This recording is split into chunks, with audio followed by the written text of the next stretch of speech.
कहानी की शुरुआत होती है एक ऐसे डीमन से जो बाकी डीमंस जैसा बिल्कुल भी नहीं है। उसका नाम है योगी। दिखने में वो पूरी तरह डीमन है, लेकिन उसकी आत्मा असल में एक इंसान की है, क्योंकि इस दुनिया में उसका पुनर्जन्म एक डीमन के रूप में हुआ था। फिलहाल वो एक शक्तिशाली डीमन लॉर्ड का गार्ड है, लेकिन इसे देखकर गलती से भी कमजोर मत समझना, क्योंकि ताकत के मामले में ये इतना खतरनाक है कि अकेले ही डीमन लॉर्ड को हरा सकता है। फिर भी वो ऐसा क्यों नहीं करता है, ये बात अभी रहस्य ही रहती है। कहानी की शुरुआत में एक हीरो की टोली लंबे समय तक लड़ाइयां लड़ने के बाद आखिरकार डीमन लॉर्ड के किले तक पहुंच जाती है।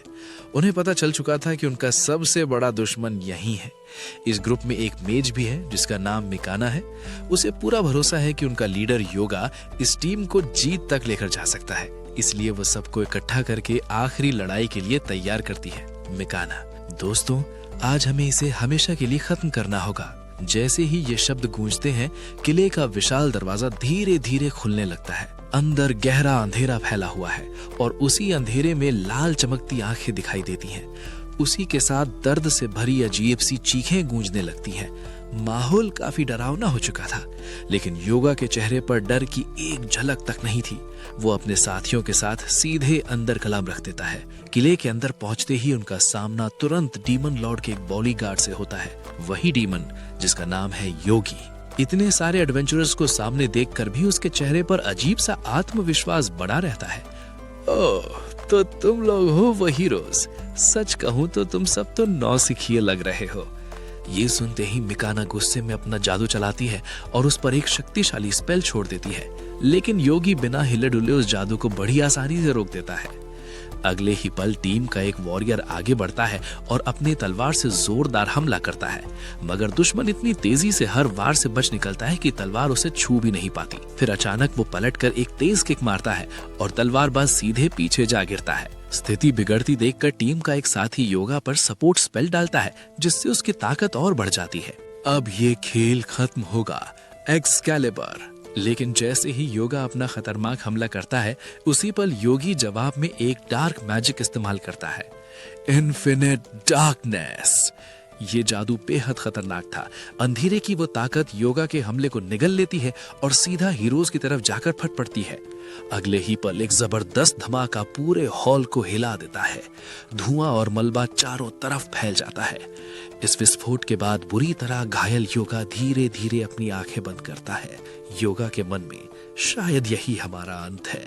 इसी बीच योगी आराम से उनकी तरफ बढ़ने लगता है। तभी उसकी नजर टीम में खड़ी एक प्रीस्टेस पर पड़ती है।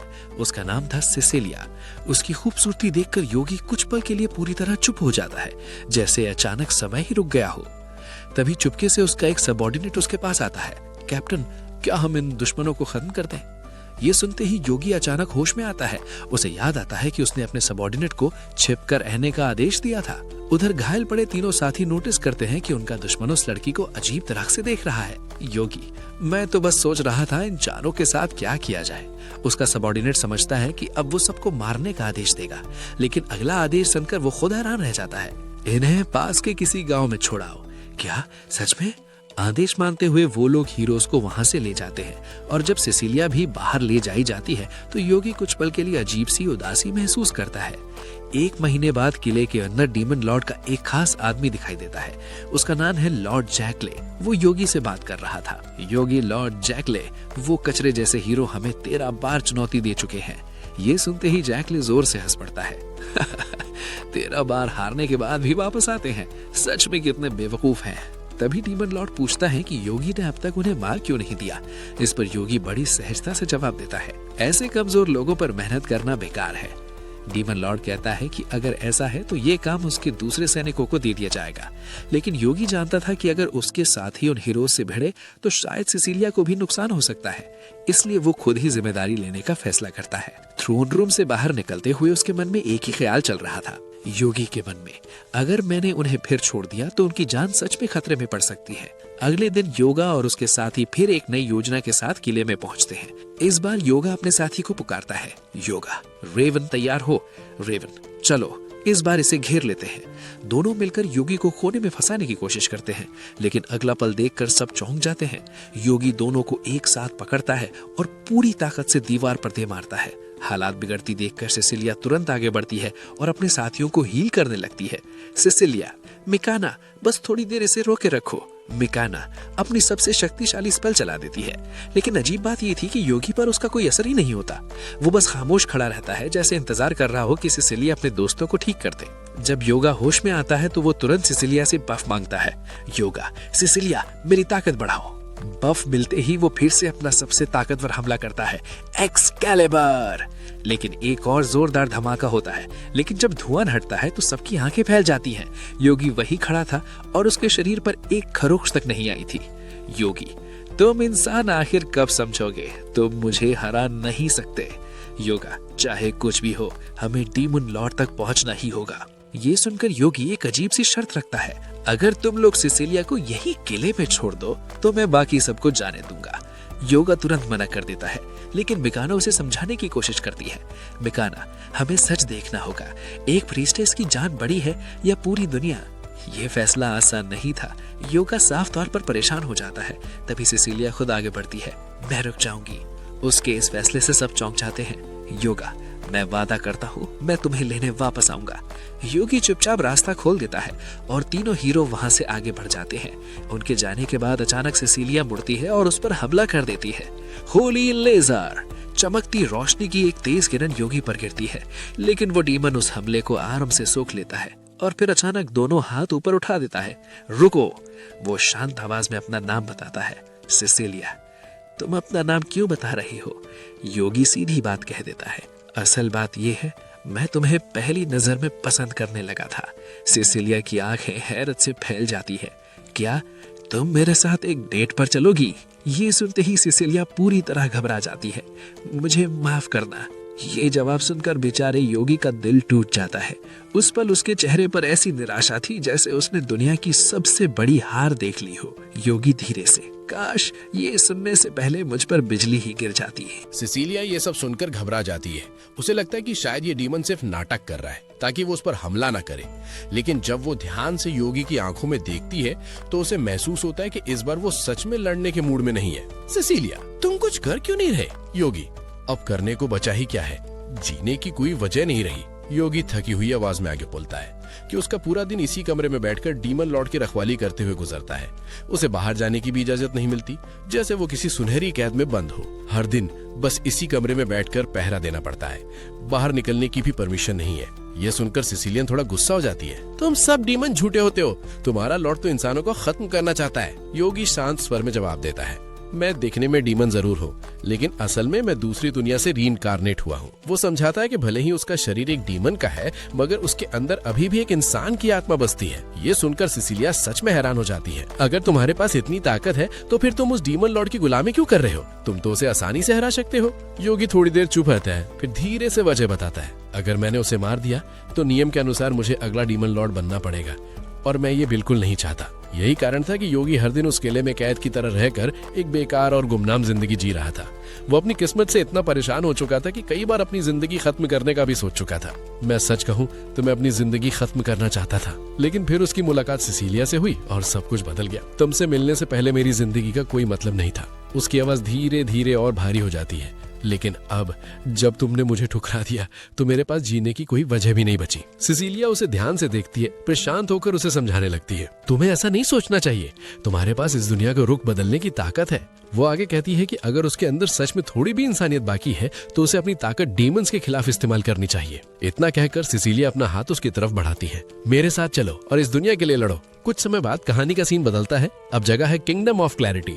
यहाँ उन चारों हीरोज का भव्य स्वागत किया जा रहा है। राज्य के राजा किंग क्लैरिटी उन्हें सम्मानित करते हैं, क्योंकि सबको यही लगता है कि उन्होंने दुश्मन के लीडर को हरा दिया है। तुम सब ने हमारे राज्य को बड़ा उपकार दिया है। राजा तुरंत अपनी शक्ति का इस्तेमाल करते हुए पूरे राज्य में 3 दिन के जश्न का ऐलान कर देता है। वहीं दूसरी तरफ राजधानी को दूर से देखते हुए योगी एक बड़ा फैसला करता है। इंसानों के बीच छिपकर रहने के लिए वो अपने सिर का एक सींग खुद ही तोड़ देता है, ताकि कोई उसे डीमन के रूप में पहचान न सके। इसके बाद वो शहर के एडवेंचर्स गिल्ड में पहुंचता है और काउंटर पर जाकर अपना रजिस्ट्रेशन कराने की कोशिश करता है। वहाँ मौजूद अटेंडेंट, जिसका नाम क्लेममैन है, काफी थका हुआ दिख रहा था। लो, ये फॉर्म भर दो। योगी बिना समय गंवाए फॉर्म भर देता है। थोड़ी देर बाद क्लेममैन उसे एक कार्ड देता है। ये रहा तुम्हारा आइडेंटिटी कार्ड।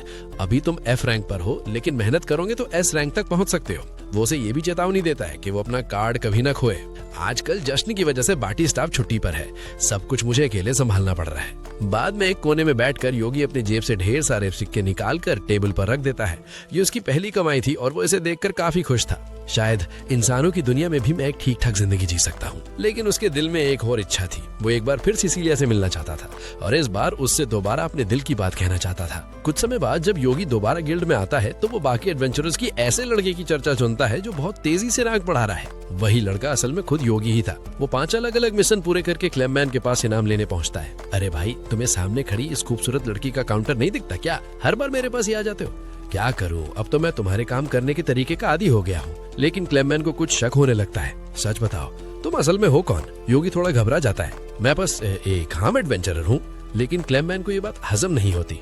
एक आम इंसान एक हफ्ते में F रैंक से D रैंक तक नहीं पहुंच सकता। वो फिर भी कहते हैं कि उसने अभी तक कुछ गलत नहीं किया, लेकिन वो थोड़ा अजीब जरूर है।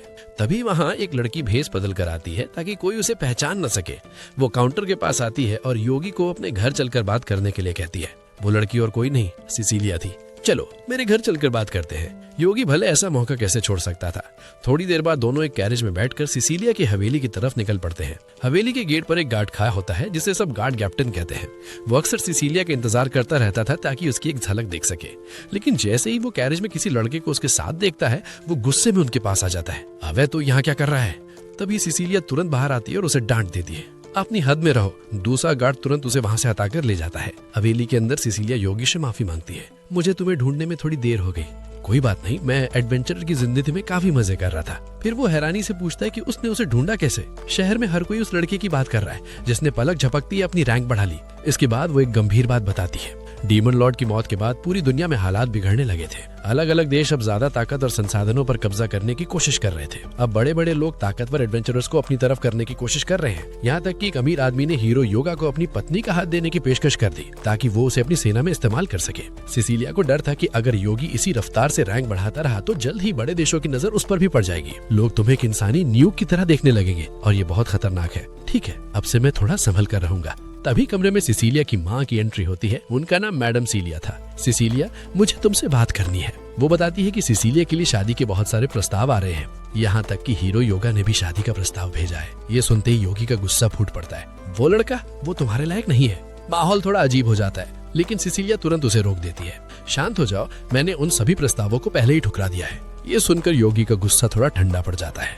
फिर वो मैडम सीलिया की तरफ मुड़ता है। हो सकता है सिसिलिया ने मुझे एक बार मना कर दिया हो, लेकिन मैं हार नहीं मानूंगा। वो दिनतर वाक्य से कहता है। मैं एक एडवेंचरर के रूप में इतना नाम और पैसा कमाऊंगा कि सिसिलिया को एक शानदार जिंदगी दे सको और फिर मैं उसे दोबारा प्रपोज करूंगा। मैडम सीलिया उसके इस जज्बे को देखकर थोड़ी संतुष्ट दिखती है और दोनों को अकेला छोड़कर कमरे से बाहर चली जाती है। जाने से पहले योगी सिसिलिया से वादा करता है कि वो जल्द ही से दोबारा मिलने आएगा और फिर अपने घर लौट जाता है। जंगल की गहराइयों में जैसे ही योगी उस कैमरा के सामने पहुंचता है, उसे तुरंत एहसास हो जाता है कि ये उसके लिए कोई बड़ी चुनौती नहीं है। वो जानवर आधा मुर्गा और आधा सांप जैसा दिख रहा था और लगातार उस पर झपट्टा मार रहा था। लेकिन योगी की गति इतनी तेज थी कि वो हर हमले से आसानी से बच निकलता है और धीरे धीरे उस बीस्ट को थका देता है। योगी, बस थोड़ा और। आखिरकार मौका मिलते ही वो अपना खास अटैक इस्तेमाल करता है, थंडर बर्ड। बिजली जैसी तेज ऊर्जा उस काइमेरा को सीधा खत्म कर देती है। सब कुछ शांत हो जाता है। इसके बाद योगी उसके पंख और फेदर्स सबूत के तौर पर इकट्ठा करने लगता है। उसे खुद हैरानी होती है कि जिस मिशन में 1 हफ्ता लगने वाला था उसे उसने आधे दिन में ही खत्म कर दिया। इतना आसान था। लेकिन जैसे ही वो वहां से निकलने वाला होता है, उसे अचानक अपने आसपास किसी की मौजूदगी का एहसास होता है।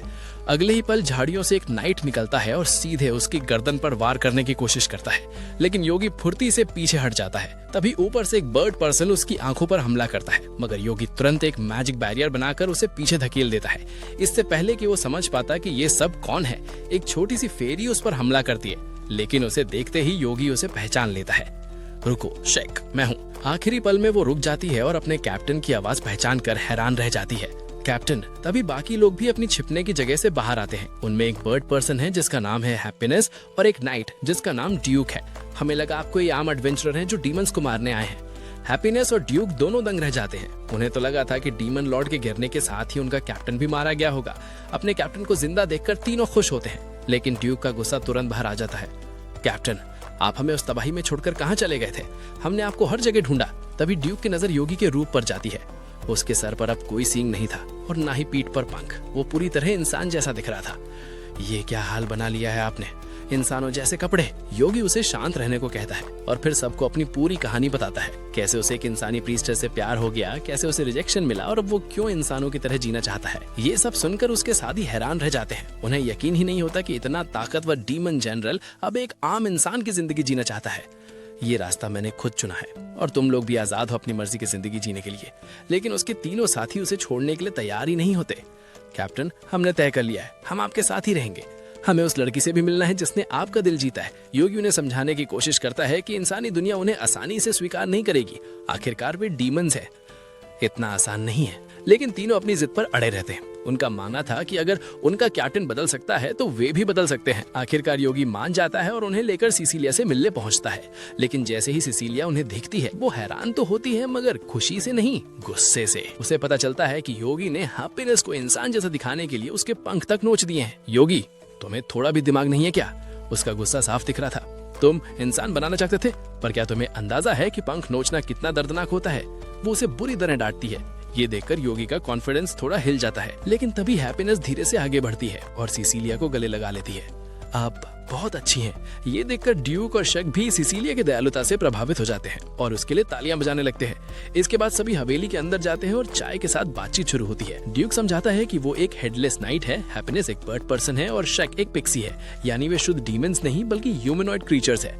ये सब सुनकर योगी को थोड़ा आश्चर्य होता है, खासकर इसलिए क्योंकि ड्यूक आज बहुत ज्यादा बोल रहा था।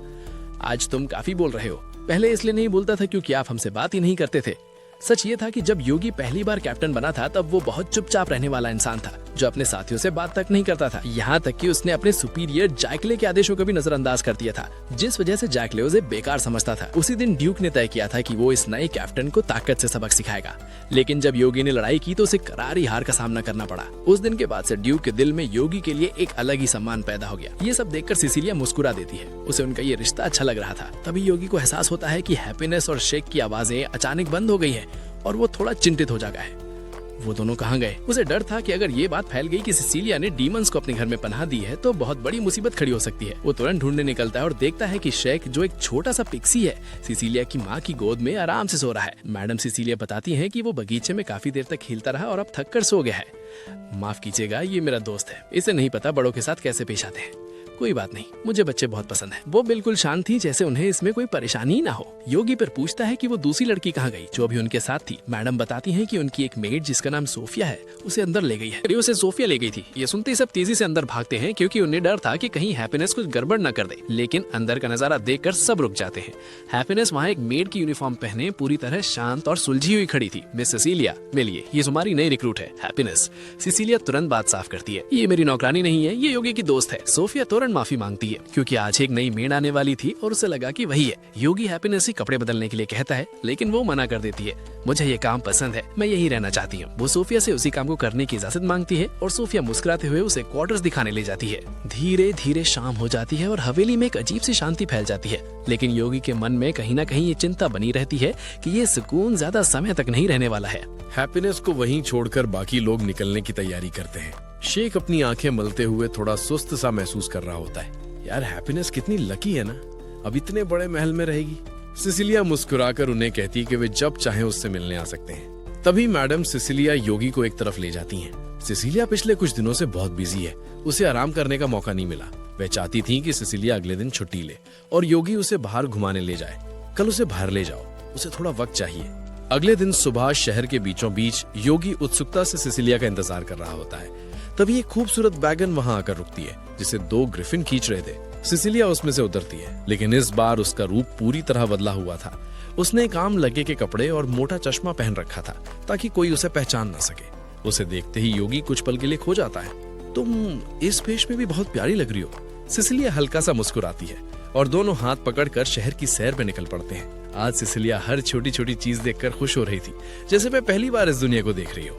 दोनों एक केक शॉप के सामने रुकते हैं। हम बाद में यहाँ चाय पीने जरूर आएंगी।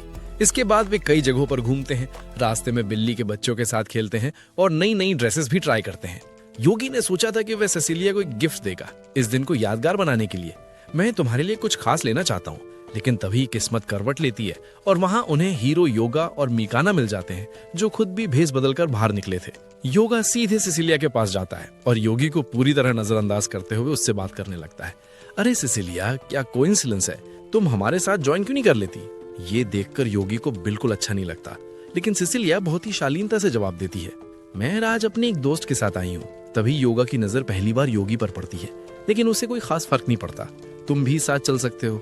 चारों लोग गिफ्ट शॉप के अंदर चले जाते हैं। वहाँ पीछे योगी और मिकाना रह जाते हैं। मिकाना के चेहरे पर हल्का गुस्सा साफ नजर आ रहा था। मैं तो दुआ करती हूँ कि सिसिलिया को तुम जैसे किसी आम लड़के से ही प्यार हो जाए, कम से कम वे हमारे रास्ते से तो हटेगी। पहले तो योगी को लगता है कि ये कोई तारीफ है, लेकिन तुरंत ही उसे समझ आ जाता है कि ये सिसिलिया का अपमान करने के लिए कहा गया था। इस पल उसे एहसास होता है कि मिकाना के इरादे उतने अच्छे नहीं हैं। दूसरी तरफ शॉप के अंदर अब भी योगा सिसिलिया के पीछे ही लगा हुआ था।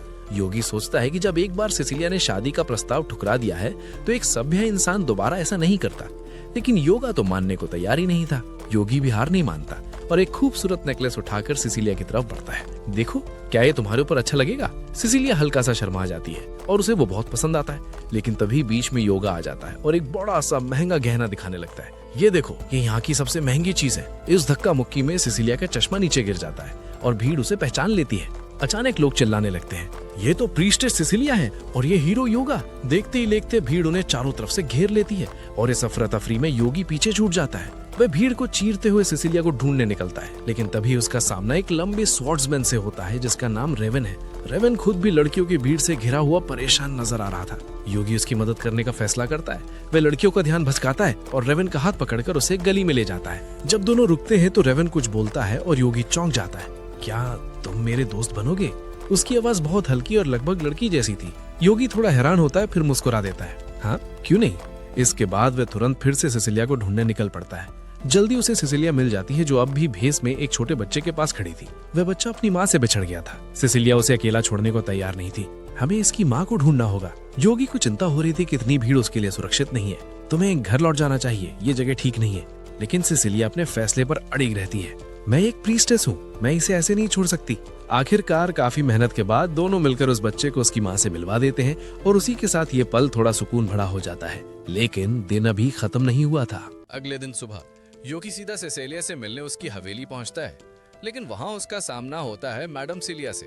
वो शांत आवाज में उसे बताती हैं कि कल की भागदौड़ और इतने हंगामे की वजह से सिसिलिया की तबीयत खराब हो गई थी और थक कर वो बेहोश हो गई। मुझे माफ कीजिए, मैं कल उसका ध्यान नहीं रख पाया। मैडम सिलिया उसे समझाती हैं कि इसमें उसकी कोई गलती नहीं है, बल्कि असली वजह तो योगा था जिसने वहाँ पूरे तमाशा खड़ा कर दिया था। वो लड़का तो जबरदस्ती हवेली के अंदर घुसकर उसका ख्याल रखने की जिद कर रहा था।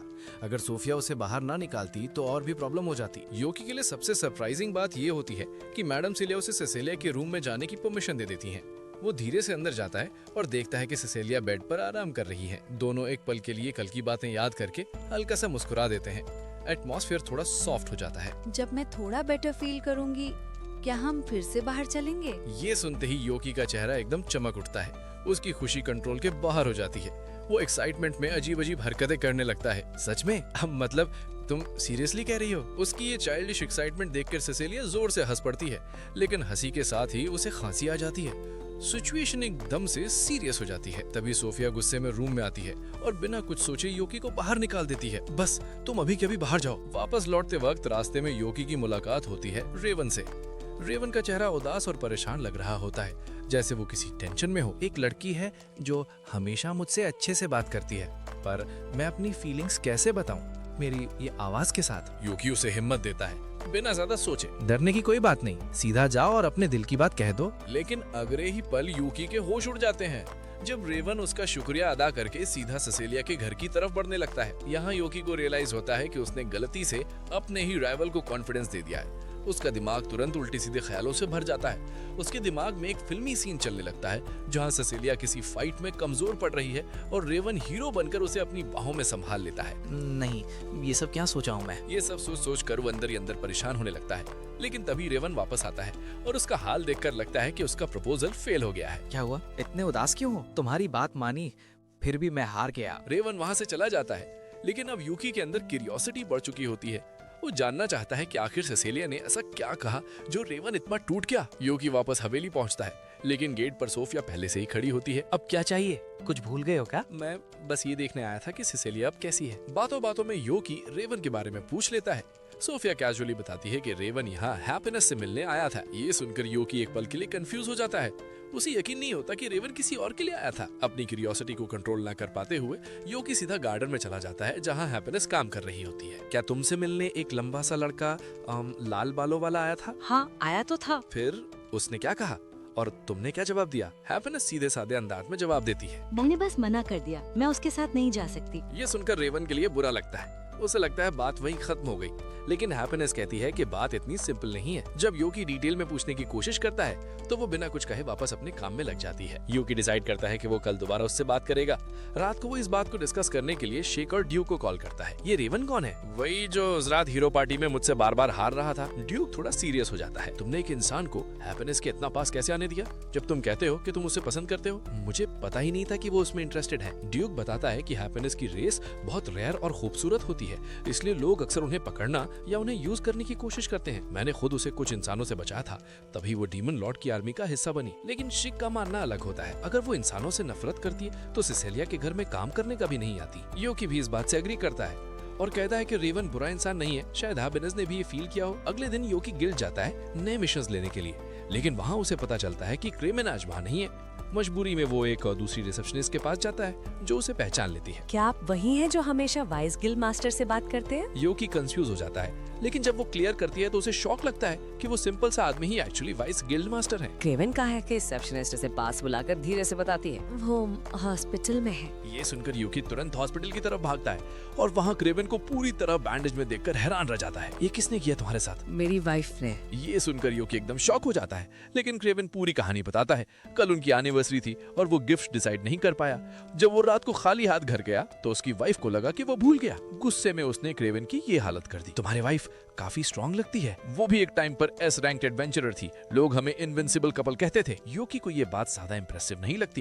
वो उसे हील करने की कोशिश करता है, लेकिन क्रेवन मना कर देता है। ये मेरा चांस है थोड़ा पैम्पर होने का। तभी रूम में एंट्री होती है क्रेवन की वाइफ की और योकी के होश उड़ जाते हैं। वो और कोई नहीं बल्कि सोफिया होती है। हनी नाम से बुला। उनकी अजीब सी केमिस्ट्री देखकर योकी थोड़ा ऑकवर्ड हो जाता है। थोड़ी देर बाद वो सोफिया को बाहर बुलाता है और सिसिलिया की हेल्थ के बारे में पूछता है। वो बेटर है लेकिन अभी किसी से नहीं मिल सकती। योकी चुप हो जाता है, लेकिन उसके दिमाग में अब भी बहुत सारे सवाल चल रहे होते हैं और सिचुएशन धीरे धीरे और कॉम्प्लिकेटेड होती जा रही थी। सोफिया आगे बताती है कि सिसिलिया अब ठीक है, लेकिन फिलहाल कुछ जरूरी कामों में बिजी है, इसलिए किसी से नहीं मिल सकती। ये सुनकर योकी थोड़ा सोच में पड़ जाता है, क्योंकि क्या लड़कियों के लिए गिफ्ट्स इतने इंपॉर्टेंट होते हैं? नरेटर को एक पल के लिए लगता है कि शायद योकी ने कुछ अजीब या एम्बैरेसिंग बात कह दी है और वो उसे डांटने के मूड में आ जाती है, लेकिन योकी तुरंत बात को संभाल लेता है। मेरा मतलब, मैं बस सिसिलिया को इस बार एक और भी अच्छा गिफ्ट देना चाहता हूँ, उसे खुश करने के लिए।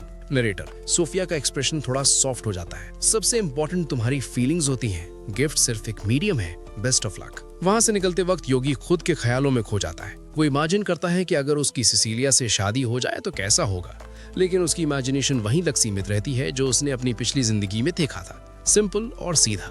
नरेटर, इसके बाद वो रेवन से मिलने नाइट क्वार्टर पहुंचता है। रेवन अभी भी रिजेक्शन के शॉक में होता है। बिल्कुल चुप। योकी, ओए कुछ तो बोल, इतना चुप क्यों है? लेकिन रेवन कोई रिस्पॉन्स नहीं देता। फिर जैसे ही योकी हैप्पीनेस का नाम लेता है, रेवन एकदम से उठ खड़ा होता है। तुम्हें उसका नाम कैसे पता? मैं उसे काफी टाइम से जानता हूँ, पर मुझे ये समझना है एक नाइट कैप्टन उससे प्यार कैसे कर बैठा। तब रेवन अपनी कहानी बताना शुरू करता है। एक दिन मार्केट में वो अपना काम कर रहा था, तभी उसने देखा 3 गुंडे एक मेड को परेशान कर रहे हैं। वो तुरंत बीच में आया और जब बात नहीं बनी तो उसने एक को गिरा दिया। बाकी डर के भाग गए। जैसे ही रेवन वहां से जाने लगा, उस मेड ने उसकी केप पकड़ ली। थैंक यू, आपने मेरी मदद की, ये मेरा फर्ज था। लेकिन बाद में रेवन को रियलाइज होता है कि उसने अपनी असली आवाज में बात कर ली है, जिसे लेकर वो हमेशा इनसिक्योर रहता है। वो थोड़ा शर्मिंदा होता है, लेकिन हैप्पीनेस की रिएक्शन बिल्कुल अलग होती है। तुम्हारी आवाज काफी अच्छी है, मुझे ऐसी आवाज पसंद है। इतना कहकर वो चली जाती है और उस पल में रेवन को अपना पहला प्यार मिल जाता है। रेवन बताता है कि उसने उस मेड की यूनिफॉर्म पहचानी थी, इसलिए वो सिसिलिया के घर गया था। ये सुनकर उसे हैरानी होती है कि योकी भी सिसिलिया को जानता है। अब योकी भी अपनी साइड बताता है, मैं भी उसे पसंद करता हूँ और उसके लायक बनने के लिए एक स्ट्रॉन्ग एडवेंचरर बनना चाहता हूँ। ये सुनकर रेवन और ज्यादा उदास हो जाता है। मैं तो बस एक लूजर हूँ जो उसके लिए कुछ कर भी नहीं पा रहा। योकी उसे समझाता है, हैप्पीनेस इंसानों से नफरत नहीं करती, बस उसके पास्ट की वजह से वो थोड़ी अनकल्चरेबल रहती है। अभी गिव अप करना जल्दी होगा। वो सजेस्ट करता है कि दोनों मार्केट चलें और फर्स्ट स्टेप लें। नरेटर, दोनों एक शॉप पर पहुंचते हैं जहां कपल्स की भीड़ लगी होती है। ये देखकर रेवन थोड़ा नर्वस हो जाता है। ये जगह थोड़ी अजीब नहीं है? रिलैक्स, बस गिफ्ट देखते हैं। नरेटर, वहां यूकी को वो पेंडेंट मिल जाता है जो वो पहले सिसिलिया के लिए लेना चाहता था और वो तुरंत उसे खरीद लेता है। दूसरी तरफ रेवन भी गिफ्ट्स देख रहा होता है। यूकी उसे एक पिंक फेदर वाला गिफ्ट सजेस्ट करता है। ये उसे पसंद आएगा, ट्राई कर। पर क्या वो किसी अजनबी से गिफ्ट लेंगी? दिल से दो, बस वही मैटर करता है। ये सुनकर रेवन थोड़ा हिम्मत करता है और गिफ्ट खरीद लेता है। वो दुकानदार से बात करने के लिए नोट्स का यूज करता है, जो देखकर यूकी थोड़ा सरप्राइज होता है। तभी वहाँ मिकाना जाती है और दोनों को पहचान लेती है। तुम दोनों यहाँ कपल शॉप में क्या कर रहे हो? अगर तुम दोनों के बीच कुछ है तो छुपाओ मत। ऐसा कुछ नहीं है, हम बस उन लड़कियों के लिए गिफ्ट्स ले रहे हैं जो हमें पसंद है। मिकाना तुरंत क्यूरियस हो जाती है। कौन है वो लकी लड़की? रेवन चुप रहता है और मिकाना को थोड़ा बुरा लगता है। उसे याद आता है कि कभी उसने रेवन की आवाज का मजाक उड़ाया था, तब से वो उससे दूर रहता है। यूकी दरकता है कि मिकाना अच्छी है पर दिल की बुरी नहीं है। मिकाना इनवाइट करती है कि वो अपनी लव लाइफ के बारे में बात करे।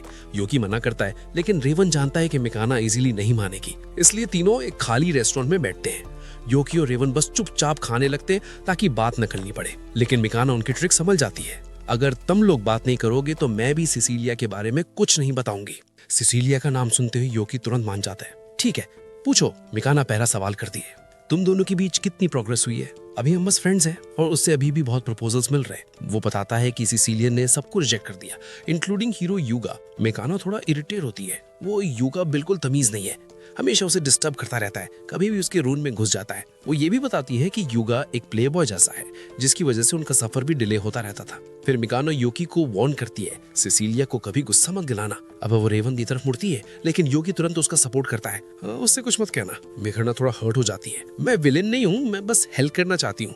फिर वो सीरियस हो जाती है और बताती है कि वो लोग डीमन लॉर्ड के कैसल में कई बार हार चुके हैं। यहाँ यूकी एक्टिंग करता है जैसे उसे सब सुनकर शॉक लग रहा हो, जबकि असली में वो खुद उन्हें हराता रहता है। मिकाना बताती है कि एक गार्ड इतना पावरफुल था कि वो उन्हें हराने के बाद उन्हें ठीक करके गांव में छोड़ देता था। ये उनके लिए इंसल्ट जैसा था। 1 महीने तक बार बार हारने के बाद उस गार्ड ने एक ऑफर दिया, अगर हम सिसिलिया को वहां छोड़ दे तो वो हमें आगे जाने देगा। और ये डिसीजन लेने में मिकाना ने ही सबको मनाया था, इसलिए उसे लगता है कि यूगा उससे नफरत करता है। मुझे लगा तुम भी मुझसे नफरत करोगी, इसमें तुम्हारी गलती नहीं है, मुझे तब बोलना चाहिए था, पर मैं चुप रहा। यूकी को रियलाइज होता है कि उसकी वजह से हीरो पार्टी में दरार आ गई है। वो मिकाना से पूछता है, क्या तुमने सिसिलिया से इस बारे में बात की? मिकाना शर्माती है क्योंकि उसने ये सब यूगा के लिए किया था और उसे लगता है कि सिसिलिया उसे कभी माफ नहीं करेगी। यूकी उसे समझाता है, कब तक तुम उससे दूर रहोगी, कभी ना कभी बात करनी ही पड़ेगी।